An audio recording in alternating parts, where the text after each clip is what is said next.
Welcome to Naked History. You're listening to Unearthed. The Terracotta Army. A legion of mysterious clay soldiers stand ready for battle. The discovery of this 8,000-strong terracotta army is really our first vivid, clear view of ancient China. They may guard one of the most notorious figures in China's history. Now, archaeologists are using revolutionary imaging technologies to find out who was this extraordinary army built to protect, who were its soldiers expected to fight, and what magnificent treasures are they still defending? To solve these mysteries, we'll piece together the warriors. We'll unearth ancient skeletons and blow open a hidden tomb to reveal the astonishing secrets at the heart of this ancient wonder. The Terracotta Army, one of the greatest archaeological discoveries ever made. It was unearthed just 40 years ago in the heart of China. When I look at this man here and his fellows all around, you really feel the power of the Chinese state. These warriors are part of a massive ceremonial complex spread across 20 square miles. The warriors appear to be guarding a 150-foot-high soil mound, which lies 1 mile to the west. Archaeologists suspect this enormous structure hides a lavish tomb, sealed over 2,000 years ago. But who was the tomb built for? And what threat were the warriors defending it against? To find out, teams of investigators unearth mysterious military hardware, and scientists unravel the mysteries of ancient Chinese alchemy. To do this would have just seemed like magic. All part of the extraordinary effort to unlock the secrets of the Terracotta Army. Nearly 8,000 soldiers stood in perfect battle formation, spanning almost 3 football fields, each one handcrafted in the image of a warrior 2,200 years old. On the front line, a vanguard of crossbowmen. Row upon row of armed warriors stand to attention behind. Among them once stood 130 war chariots. The soldiers stand tall, but thousands more remain in ruins, awaiting resurrection. This formidable army gives an incredible insight into the birth of a nation. 21st century China is a global superpower and the world's most populous country. But China, as we know it today, hasn't always existed. In 230 BC, China wasn't one nation. It was divided into 7 warring states. Historian William Lindsay wants to understand how this fractured land was united to create the nation we see today. When I look at this warrior, I see an individual from 2,000 years ago, and he and his likes, they founded China. Today, William's working with archaeologists to reveal the secrets of China's birth. The team's job is to rebuild the statues. Through their work, new clues are emerging that help answer the question, what were the statues for? Repairing each warrior is a very long and painstaking process. Dr. Lan Desheng has spent the past 23 years piecing together the clues. Every completed soldier adds another layer to the Terracotta Army's story. But it's taken 4 decades for the team to rebuild just 1/4 of all the warriors. But today, innovative 3D laser scanning technology is speeding up the process and allowing archaeologists to discover exactly why these terracotta statues were built. The 3D scans allow a computer to build a virtual model of the statue. Using this technique, the team has uncovered something extraordinary. Not all the statues were designed to stand guard. Although most of the statues are ready for battle, a handful appear ready to entertain. Together with the soldiers, the acrobats paint a picture of courtly ritual and imperial power. They appear to have been created to defend and entertain the ruler of an ancient empire from beyond the grave. But who was this leader? One man seems to be missing from this terracotta universe. The man who built it. William is on the hunt for him in the warrior command pit. This pit is the command center for the whole Terracotta Army. There are 68 warriors down there, but the key group is right in the center, a chariot group. The chariot's drawn by 4 horses. Behind them, there are 4 men, but the grouping looks unbalanced. It seems there's 1 man missing. The army's commander-in-chief should be here, but he's nowhere to be seen. Some people think that could be the commander of the army himself, the emperor. Many archaeologists believe the missing figure is China's first emperor. A military genius, he conquered 6 neighboring states to unify China, and he believed that even death wouldn't put an end to his rule.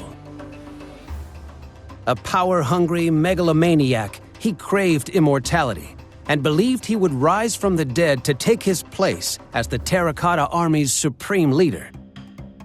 Archaeologists believe his body lies in this mysterious mound. Tales from ancient China describe the mound as containing an incredible secret, a burial complex sealed deep below the earth. But for over 2,000 years, no one has ever laid eyes on this masterpiece.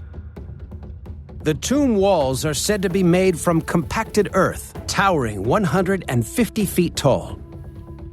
And the stories claim that at the tomb's core lies a sacred crypt where the first emperor was laid to rest.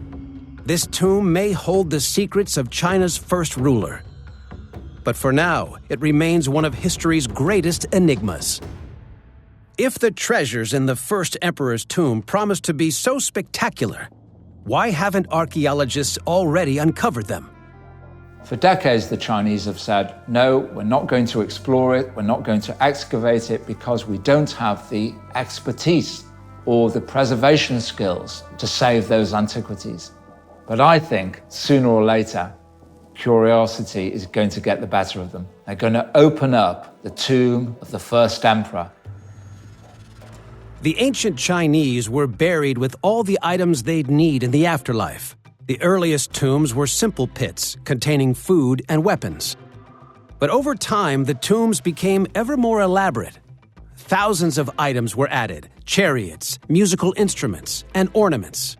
The tombs became underground palaces built for the deceased to roam in the afterlife. But did the first emperor have even greater ambitions? Stories claim his tomb houses a recreation of all the lands he had conquered, a subterranean empire he could rule for eternity. These ancient legends describe the first emperor's tomb as a monument of unmatched extravagance, filled with underground treasures, including a giant map of his empire crossed with rivers of flowing mercury. But is this bizarre legend true? The terracotta warriors stand guard over one of the largest tombs ever built. An ancient legend describes the tomb's secrets. But could this legend be true? It tells that at the heart of the colossal mound, the emperor is buried in an underground palace. A map of China adorns the floor, with rivers of flowing mercury that weave between mountains made of bronze. The rivers encircle the emperor's sarcophagus, his final resting place, and he lies beneath glistening jewels that mimic the starry sky. The legends paint a picture of a tomb unlike anything seen before in the ancient world. But are these colorful accounts pure fantasy? Or could they really be true? Andrea Sella is a research chemist with a lifelong love of mercury. To obtain bulk mercury, and certainly enough to be able to make a river of it, you would have to be operating on many kilos, possibly ton scale. As a professor of chemistry, Andrea relies on centuries of accumulated knowledge to understand the world around him. He believes the ancient Chinese had a very different understanding of chemistry. they saw it as something magical. The quest for magic is in many ways a quest for understanding. I think it emerges out of the same impulse as the scientific process. The ancient Chinese were obsessed with a magical practice known as alchemy. They could perform remarkable feats, like the transformation of the ore cinnabar into metal. They believed this was a magical process that they could use to cheat death. When you see cinnabar, you realize what makes it special. If I take out a little bit and put it into this mortar and pestle, you really get the idea. This is almost the color of blood. It is this extraordinary pigment, one which has captured the imagination of people from time immemorial. There are cave paintings from across the world where animals have been drawn using cinnabar. Yet for all the wonder of this incredibly colored pigment, the really amazing thing happens when you start to heat it. The cinnabar undergoes a remarkable transformation. So we get a little bit of condensation, but immediately it starts to darken. You can see the color change. The red powder turns black. Wow, that was much faster than I expected, actually. This black powder then transforms into a liquid, which then vaporizes and coats the walls of the flask with mercury. And so the amazing thing here is that we've actually got a mirror on the walls. It's a mercury mirror. We've actually transformed our beautiful red cinnabar into this weird silvery substance. The product of this reaction is a material that captured the ancient Chinese imagination. Andrea has a flask full of the stuff. If you take a little bit of mercury, you really understand why people used to call it quicksilver. It's because it dances around. It's almost as if this material were alive. Transforming blood-red cinnabar into mirrored mercury seems remarkable on its own, but adding just one more simple chemical can change it back again. But you can now take that mercury and heat it up slightly differently with sulfur, which you obtain from volcanoes. And in doing so, you regenerate this astonishing red material. You get back, in a sense, to your starting point.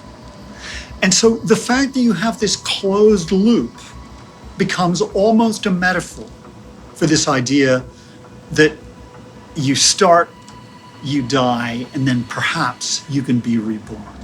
The mercury-cinnabar pair reflected an entire belief system. The ancient Chinese believed the world was built from opposites: heaven and earth, day and night, male and female. They called these opposing forces the yin and yang. The two powers are always held in harmony. Ancient alchemy played with these forces. They could transform cinnabar's yang into mercury's yin, and mercury's yin back into cinnabar's yang. They believed that by repeating the cycle, they could control time and create the elixir of life.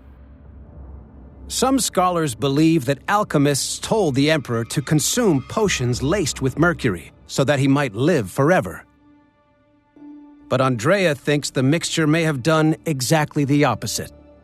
With the benefit of hindsight, there's a real irony in the fact that here was a man who was seeking immortality through mercury, when we now realize that mercury is a very, very poisonous element. It does all kinds of nasty stuff. And so it's not surprising, really, that he died suddenly. The first emperor died when he was just 50 years old. His vast tomb still unfinished. Workers had already made thousands of soldiers for the Terracotta Army that would defend his empire of the dead. But how did workshops more used to making clay roof tiles suddenly start producing these incredible sculptures? Can the discovery of this mysterious jade death suit help investigators figure out what happened to the first emperor's body? I think this gives us a possible clue, a vision of what might be at the core of the first emperor's tomb.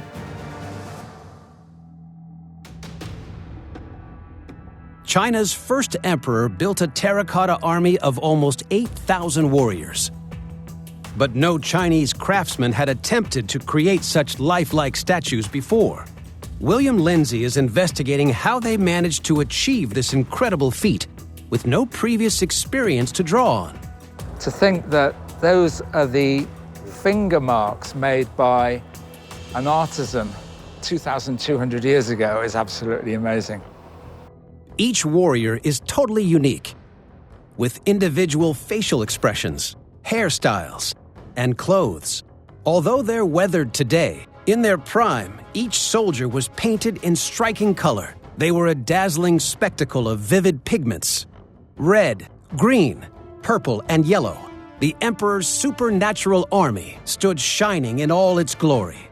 William has come to a workshop to meet a craftsman who creates replica warriors for export every day.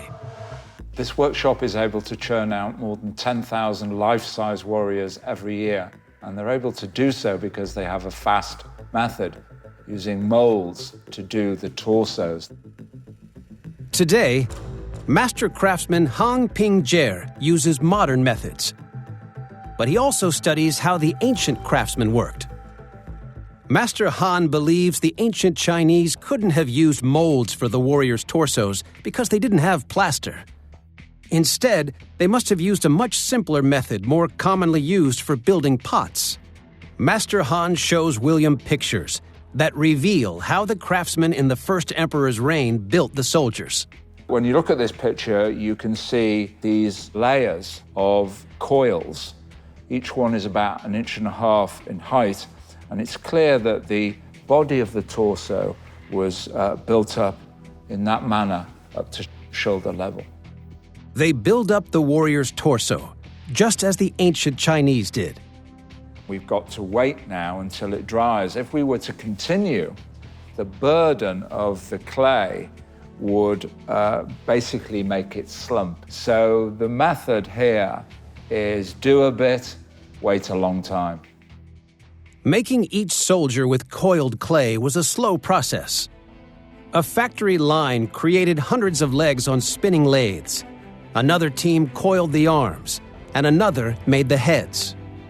The craftsmen coiled clay into a hollow torso and carved intricate details by hand. Then, workers baked the body parts in a kiln at nearly 2,000 degrees Fahrenheit, standing the heavy torsos upside down so they didn't topple over. Finally, workers assembled the pieces, lacquered and painted the figures, and the soldiers were ready for battle. Incredibly, the ancient Chinese craftsmen who made these lifelike statues started out as potters who made terracotta building materials. But William's convinced they were transformed into fine artists by the threat of extreme violence. The evidence for this can be found in the maker's marks stamped on each clay warrior. The purpose of these characters was to assign responsibility for the quality of workmanship. They were useful, perhaps, if any work was substandard, if any expression on a warrior's face was not liked.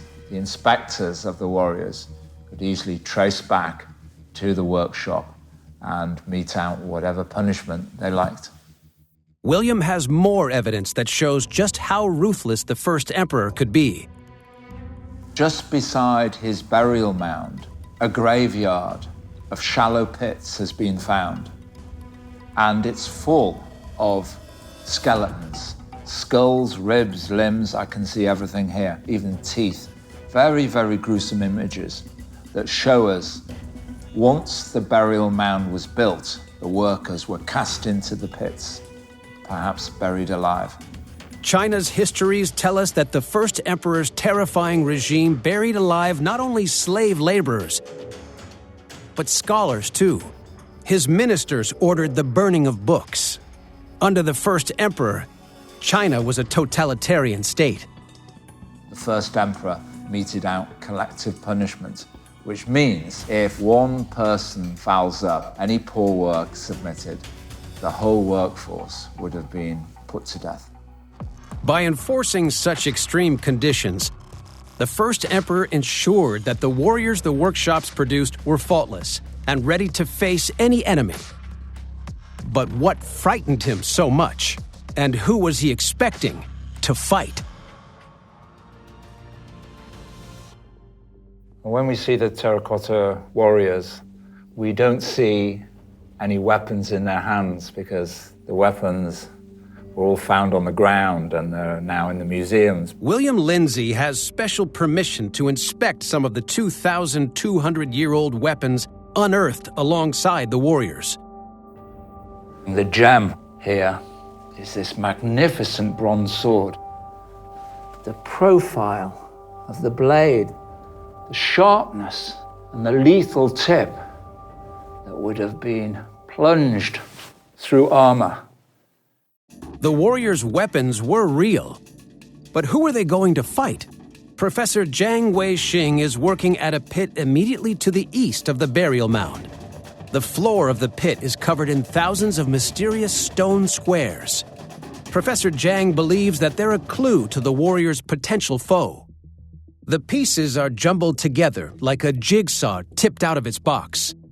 But unlike the bronze weapons, this material is like nothing used by a real-life army.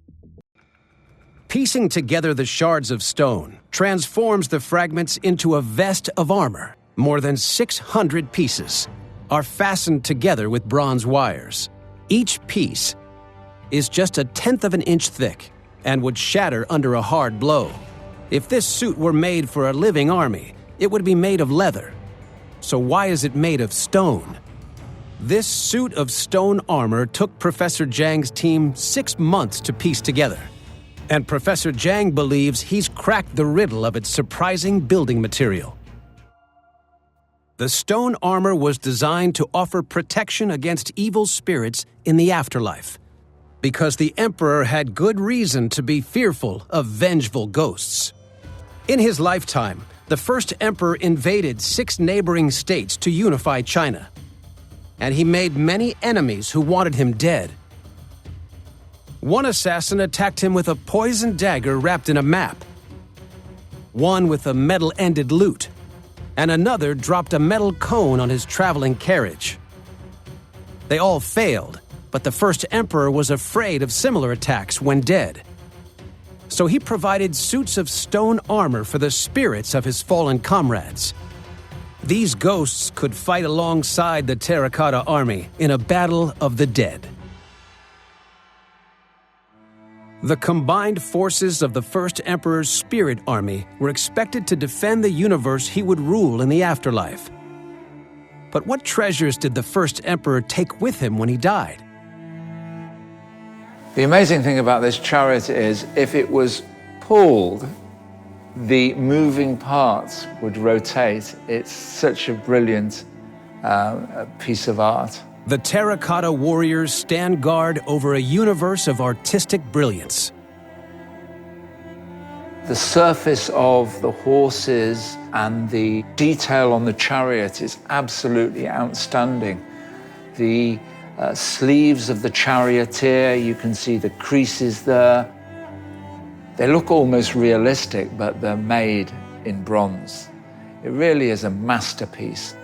William believes the level of artistry achieved by the first emperor's craftsmen created a calm oasis in the first emperor's hellish world.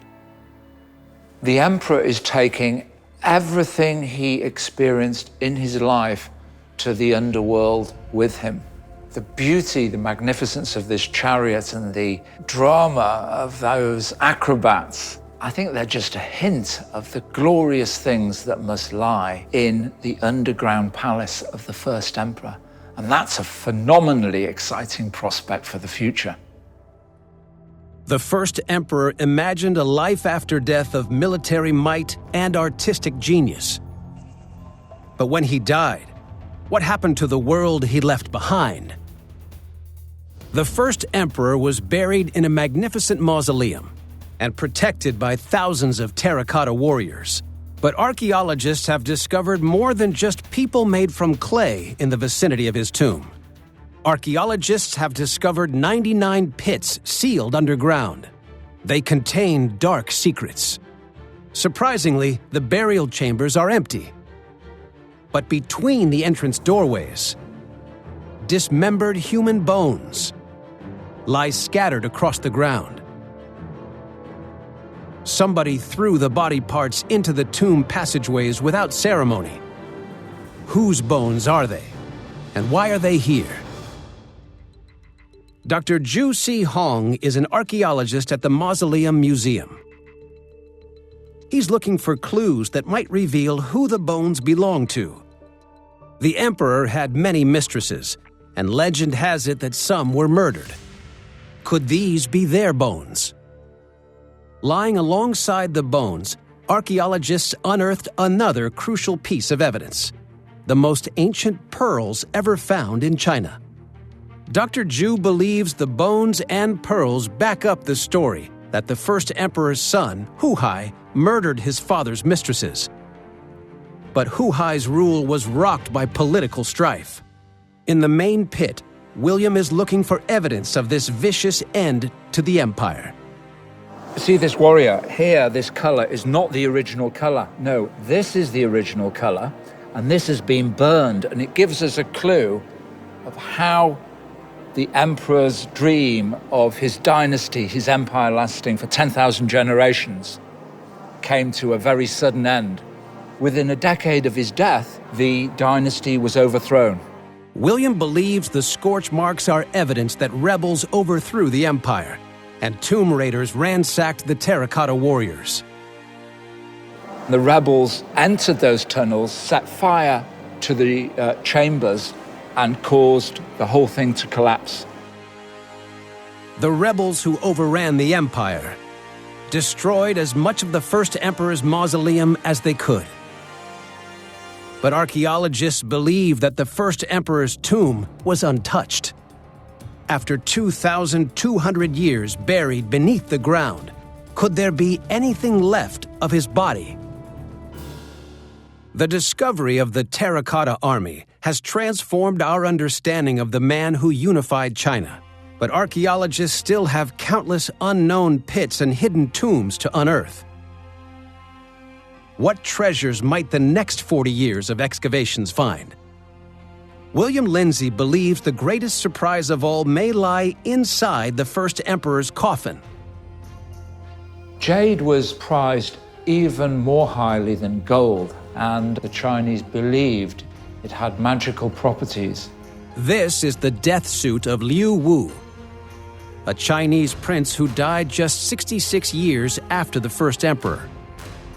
His extraordinary burial suit is made of over 2,000 individual pieces of jade, a green stone treasured by the Chinese. The first emperor was on a constant search for immortality, and all his successors inherited the same obsession. To the ancient Chinese, life after death was possible, but only if you took the right precautions. The key was to ensure that a dead person's spirit didn't perish. This material had the property of preserving the most important part of the human being. And without preservation of the soul, there would be no hope of everlasting life. I think this gives us a possible clue, a vision of what might be at the core of the first emperor's tomb. If we look at how the Chinese respected and revered jade, I don't think we can expect the first emperor's body to be in any other material. To attain immortality, it was also crucial that the dead body didn't decay. That way, the spirit would continue to have a home. This mummified body of a Chinese noblewoman who died just 50 years after the first emperor gives us another clue to what might lie inside the first emperor's tomb. To preserve her body for millennia, undertakers wrapped her in 20 layers of silk, secured with 9 silk ribbons. They filled her coffin with 20 gallons of a mystery acidic liquid, sealed it with lacquer, then placed the coffin inside 3 others. they lowered the coffins 50 feet into a vault, where the depth kept the body cool. Then they packed the vault with 5 tons of moisture-absorbing charcoal and sealed her in beneath 3 feet of clay, creating an airtight seal so her body would never decay. I think eventually, sooner rather than later, the tomb will be explored. And when the archaeologists go into the tomb of the first emperor, we may find a mummified body. The Terracotta Army was one of the greatest archaeological discoveries of the 20th century. And investigators continue to unearth new mysteries. I think if I was to come back here in 100 years' time, I would realize that what I've seen today is really just the tip of the iceberg. It's the beginning of an even more amazing story. China's first emperor forged an empire through military genius and tyrannical rule. He built a terracotta army to fight the vanquished spirits of his defeated enemies and to defend a magical tomb. Beautiful sculpture, exquisite metalwork, and engineering on an unprecedented scale combined to create the ultimate city of the dead and a universe the first emperor could rule forever. Naked History is brought to you by Element 18. If you enjoyed this podcast, please leave us a comment below and subscribe to our channel for new videos every week.